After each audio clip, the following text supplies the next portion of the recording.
It's why you can see certain constellations in the southern hemisphere that you can't see in the northern hemisphere, right. And thus predict and know where you are based upon the stars. Right. And so what I'm saying, in Mesoamerica, you're farther enough south that there are certain, you can't see this like if you're totally in the southern hemisphere, like in Chile or something, but you can still see a larger portion you can see a cut of the southern hemisphere sky that you can't see like in Israel or China.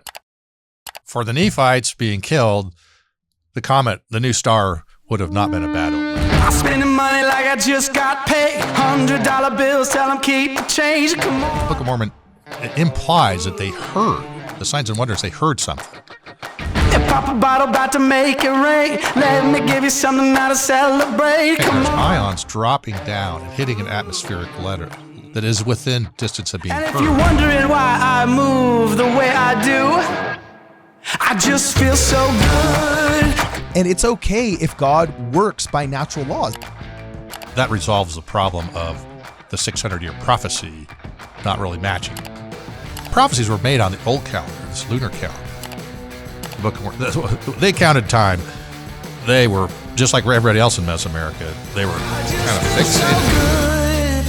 The following is an episode of Ward Radio and does not represent the thoughts or the opinions of KHTS, its owners, or any of its affiliates, nor does it represent the official opinion of the Church of Jesus Christ of Latter-day Saints. With that said, sit back, relax, and enjoy the program. What about the star? Okay, so I just want to make sure really fast that I get what we talked about in the radio portion of this broadcast.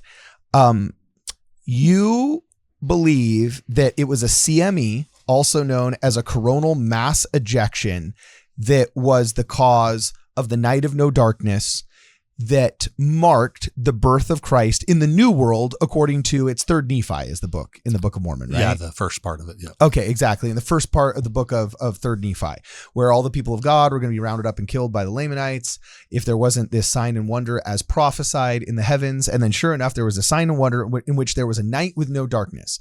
And many anti-Mormons say, oh, this can't be because we have no archaeological record of a worldwide night with no darkness. And you say, well, hold on a second. First off, it doesn't have to have been worldwide. It could have been just local, because at the end of the day, we know that, I have sheep that are not of this fold, and I go into them, and they will be one sheep and one shepherd. And this could have been a local event, especially if it was a coronal mass ejection. And then you also went on to describe the chronology of this, saying there's actually modern, not precedent, but examples of this. Corroboration. Yeah, corroboration happening where an eclipse that I tracked could have coincided with a mass aurora borealis event that looked like massive multicolored snakes in the sky taking a bite out of the moon as it rises in solar eclipse, and that solar eclipsing moon ended up setting in Persia, which could have been one of the signs and wonders that the Magi, who many people think were Zoroastrians or astrologers or something along those lines, could have triggered their visit to Bethlehem to go worship the birth of our Savior, right? Now, there's only one common Christmas tree ornament that's missing from all of this, and that's the star. That was there a star in the Book of Mormon? Help me remember. A new star, yeah. It talked about a new star appeared. Okay, so have you found an explanation for that one too, or are you still working on it? Yeah. Let me add a couple more things. Can I go to the current mess? Okay, yes, do your thing. The thing I didn't address was it said, at least there's kind of the Book of Mormon implies that they heard, the signs and wonders, they heard something. So the Aurora Borealis, interestingly enough, there had been reports of sounds associated with them. I mean, they're clear up in the stratosphere, so people are like, what the freak is this? Yeah. And it's like, it was a hissing, and it's like a snake. And what they figured out, they actually set up all these audio detectors, and they heard it. And what's happening is apparently there's ions dropping down and hitting an atmospheric layer that is within distance of being heard, and then it discharges, kind of like a capacitor. It builds up sound, and then it goes. It's like when you rub your feet on the carpet and you accidentally shock yourself on the doorknob. You can actually hear it besides feeling it. Yeah. Is that? No, nothing like that. You got me on that one, dude. Bro. You got me on that one. No, kind of like that. Okay, awesome. That's funny, dude. That's funny. All right, keep going. You can edit that out if you don't. No, that's staying in, bro. That's staying in. That's staying in. Keep going, man. Keep going. No, so essentially you have these snakes, right? Yeah. And the sky, and it's sounding, they can hear them. And so it kind of also, that is another verification of what the description is in the Book of Mormon that matches perfectly the scientific explanation. So you have that. Then, so the other thing I didn't mention was in Mesopotamia, where the wise men were, the Magi. Okay. A solar eclipse means the death, a king is going to die and a new king arrives. Oh, really? Yeah. They actually would pick, when that happened, the king would get a substitute king for a while. And he didn't want to be king. Really? They figured he was going to die. Now, if the substitute king didn't die or whatever after a certain period of time, then they just took him and killed him, and then the other king came back. Really? Yeah. So I'm actually saying it actually has. Okay, what meaning. culture did Assyrian, Babylonian? Babylonian kings would literally get a substitute king. I don't know if there was a solar eclipse, right? Oh my gosh. Yeah, okay. Wow. That's amazing. Yeah. So that may be what stimulated them to, right. And when they saw the eclipse, it would have been going down the west, right over Israel, right? So it would have told them exactly probably where the king replaced would have been. So. Oh my goodness. Yeah, so, and then now we're talking about kingship too, and all the Old Testament scripture says, what shall he be called? Yeah. Wonderful Counselor, the Almighty God, the Everlasting Father. There's a lot of kingship references in the Old Testament to the Messiah. Wow, that is intriguing. Yeah. And so anyway, it actually ties in. There's a lot of correlations. So anyway, the new star, it's interesting because the new star was seen by everybody in the Book of Mormon, right? So it wasn't to say we're not talking about the Jupiter as a planet star, which that explains actually why it sat over the house, because Jupiter will stop. It goes in retrograde as our orbit passes it. It's kind of like passing a car on the freeway. You're passing the car. You're both going at speed, but it looks like you're going you're going a little faster, so it actually moves backwards in relation to you. So so Jupiter actually matches exactly what is talked about in the New Testament too. So that Molnar talks about this. But. So in the New World, a comet is like a super horrible disaster. They believe these monsters come down. People hide under their beds to hide from the monsters that come down during a comet. And it's such a bad omen that, the kings watch for it. Montezuma, here, kind of interesting story is some kids saw a new comet and informed him of it. He called all his wise astrologer priests in and said, "You guys freaking missed this," and said he was going to kill them all. Really? But he locked them up and was starving them to death. And they pled to be killed because they just wanted. Right. And so he says, fine. So he killed them all, killed all their families, and razed their houses to the ground. So these events were significant to the pagan leaders. So in the Book of Mormon, when they were panicking, because it says that they were out trying to convince, that because after a time, they were able to reestablish their credibility. I kind of show this because, there was a lunar eclipse, which they could predict. So they had to reestablish that they were in fact the ones that the people should be following, because they use the knowledge of astronomy as power, right? So we can predict the solar eclipse, we can predict this, so the gods. So it's interesting that, that's one reason why they panicked, right? The pagan. Okay, yeah. Yeah, and the comet would have to have been, because it wasn't really observed, we don't have any record of a comet in the northern hemisphere. It was probably a southern hemispheric comet, which they could still see. They're technically in the northern hemisphere, but you have a different, the cone of what you can visibly see is larger. It's why you can see certain constellations in the southern hemisphere that you can't see in the northern hemisphere, and thus predict and know where you are based upon the stars. Right. And so what I'm saying, in Mesoamerica, you're farther enough south that there are certain, you can't see this like if you're totally in the southern hemisphere, like in Chile or something, but you can still see a larger portion you can see a cut of the southern hemisphere sky that you can't see like in Israel or China. So Yeah, okay. So I'm just, and it basically said it was a star like they had never seen. Well, there are all these different kinds of comet shapes and directions and sizes. So it does make sense that it is a comet. And actually for the Hebrews, comets are not bad luck like they are for Mesoamerican. In fact, the Festival of Lights, what you hear about, that during the when they were fighting for liberation, there was actually Halley's Comet. That was there at the time. So they presume that that's where the Festival of Lights goes because they looked at it as a good omen. So for the Nephites being killed, the comet, the new star, would have not been a bad omen.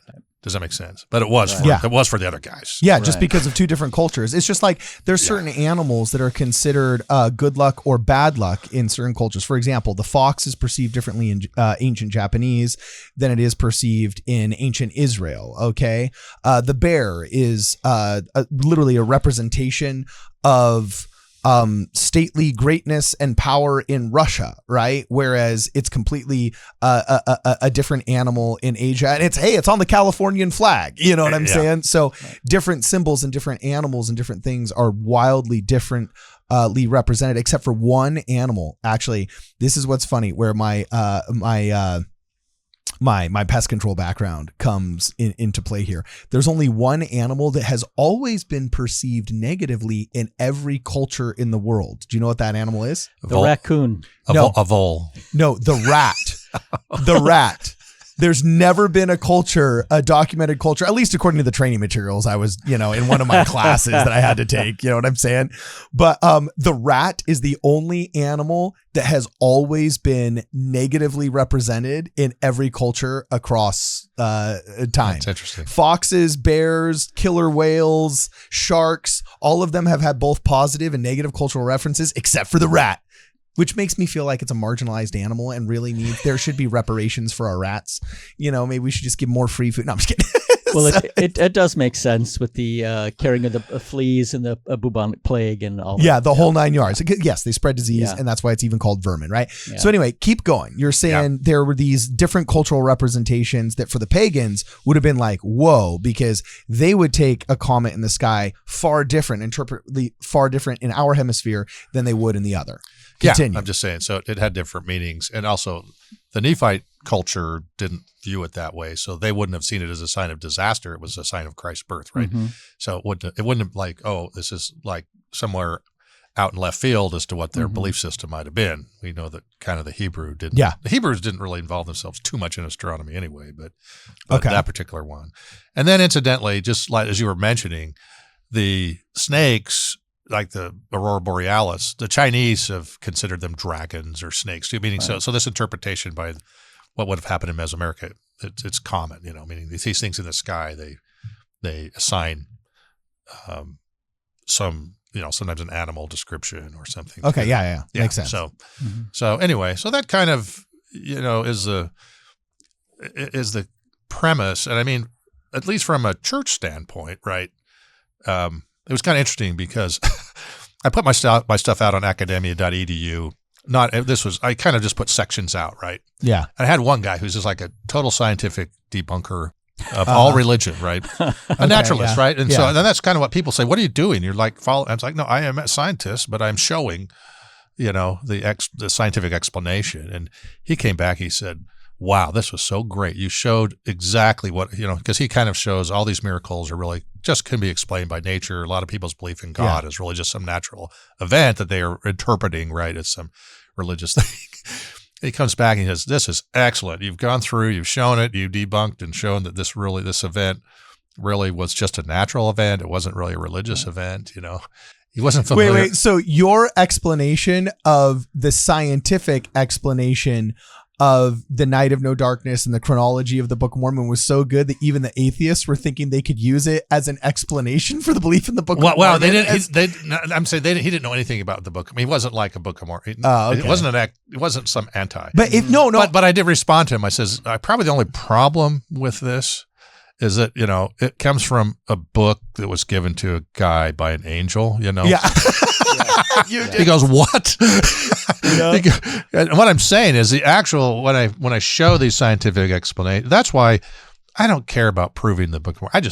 For me, I'm just interested in the Book of Mormon. I don't respond to antis or X. I don't care. I sometimes I listen to their stuff because it brings up interesting questions, but I'm not out here. I don't do my stuff. I'm that way as well. I'm not an apologist, meaning I'm not defending the church or whatever. I am just kind of fascinated with the Book of Mormon, and I look at it from a different angle and probably in more detail than people really do look at it. I look at verses like, what the freak's that talking about? And so, essentially the kind of fascinating thing for me is from a spirituality standpoint, which I do have a spiritual side to me, believe it or not, but instead of just the boring, academic, whatever. Yeah. But the guy that works at the DMV spiritual too. What do you know? Rock on.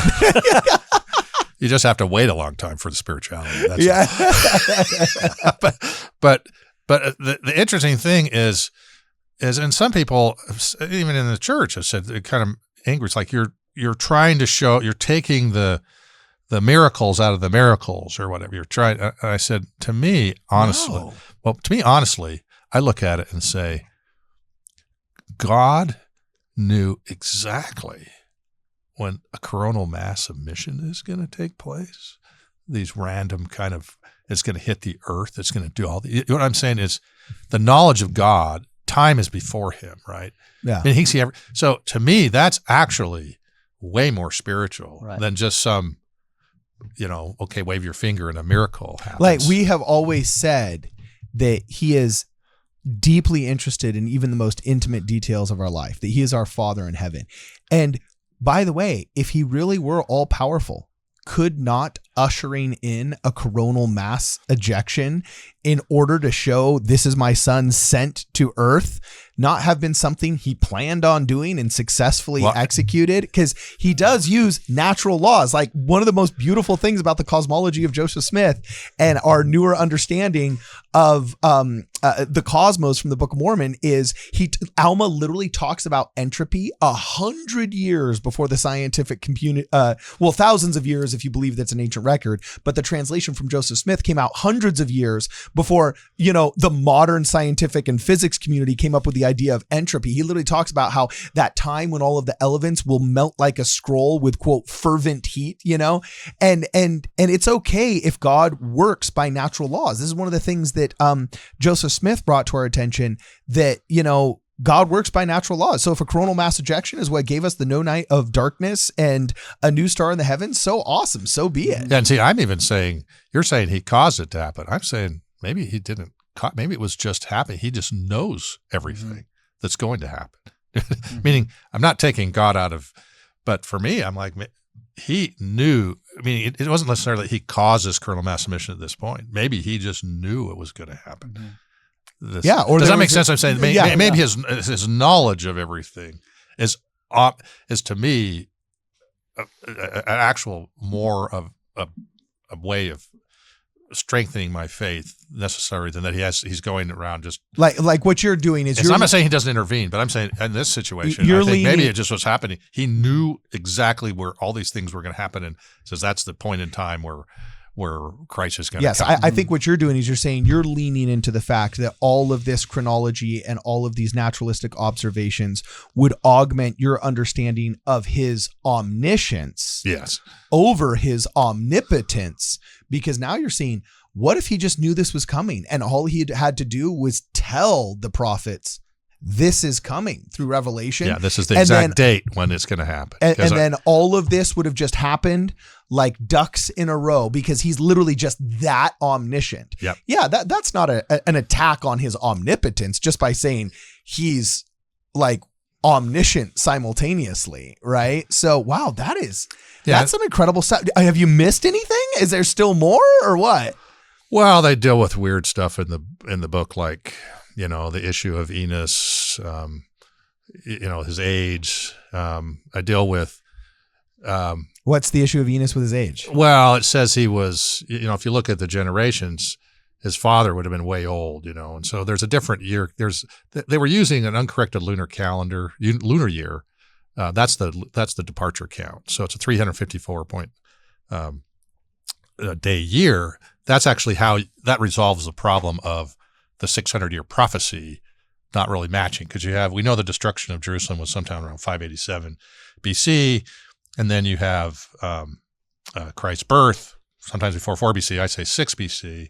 So it actually shows, and I'm not the first to come up with that idea. That was Spackman came up with that. So anti-Mormons will sometimes say that the Book of Mormon chronology has to be off because instead of being 600 years after Lehi left Jerusalem, it ended up being 500 and something. Yeah. And then you say that would be explained by a lunar calendar of 354 days instead of 365. Yeah. And then it talks about them shifting the calendar 9 years retroactively after Christ's birth.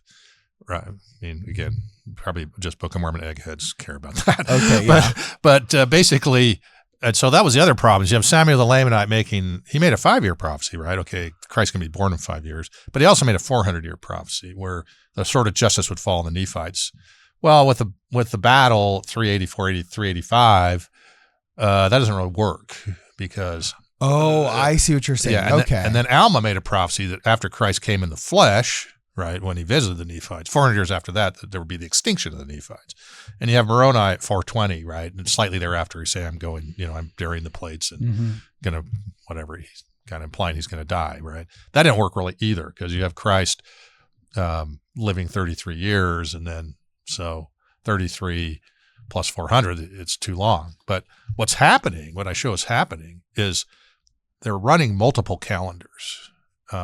So you have a lunar calendar that they kept running even after they did the change to the solar calendar. So they changed to a solar calendar after that. And I kind of surmise that they did that because of the eclipse and everything else. They started saying, hey, we're going to track this, When did they switch to the solar calendar?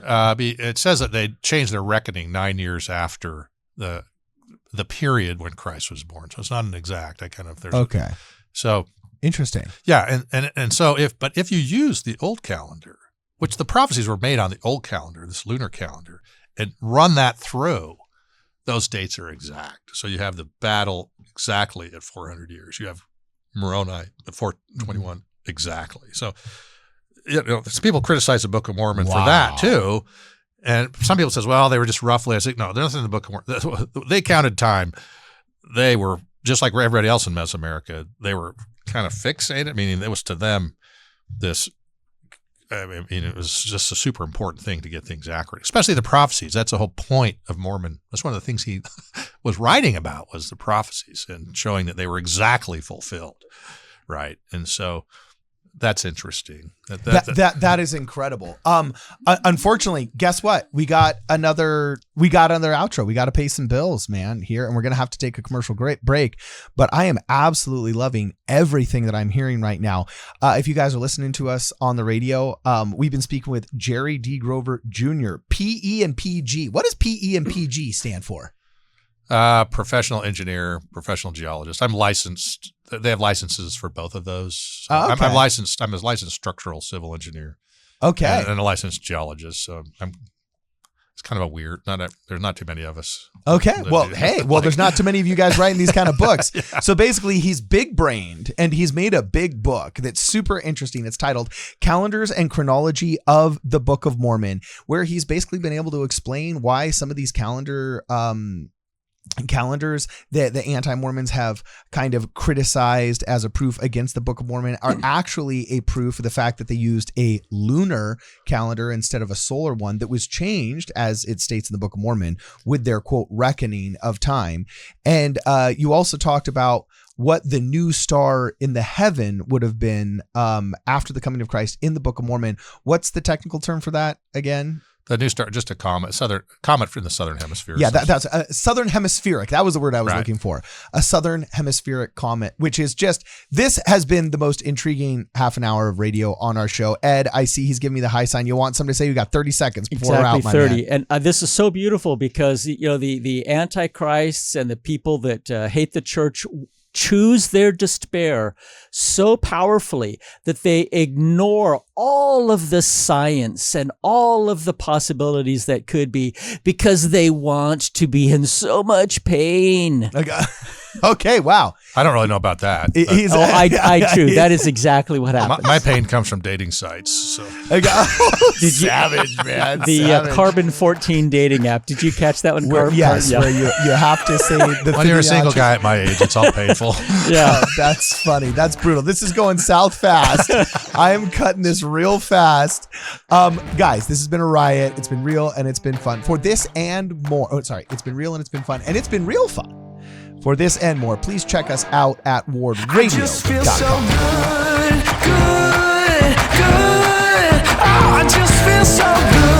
Hey guys, thanks for watching the video. Before you go, please make sure that you like the video, share it with your friends, and if you haven't subscribed yet, please let this be the video in which we earn your subscription, and that you press the alert button so you're alerted to all of our fun live streams and standalone videos and community posts. Also, if you'd like to help us out, please consider joining the channel. Members get all kinds of cool perks and benefits. They get early access to a lot of our videos and special emoticons and emojis during our live streams and preferential treatment there. It's a lot of fun. Speaking of a lot of fun, we have a super cool Discord. If you'd like to join our Discord, check us out on wardradio.com. There's a link to the Discord there. Also, you can sign up there for our newsletter. Our newsletter is a lot of fun, and you can put your email address in there. And if you'd like to contribute to the program, please consider looking us up on Venmo or on the Cash App. We're on both of those platforms. Also, if you just want to keep watching more content right about here and probably right about here are going to be some more videos. Please check those out. And as always, for this and more, please make sure that you look us up and check us out at wardradio.com.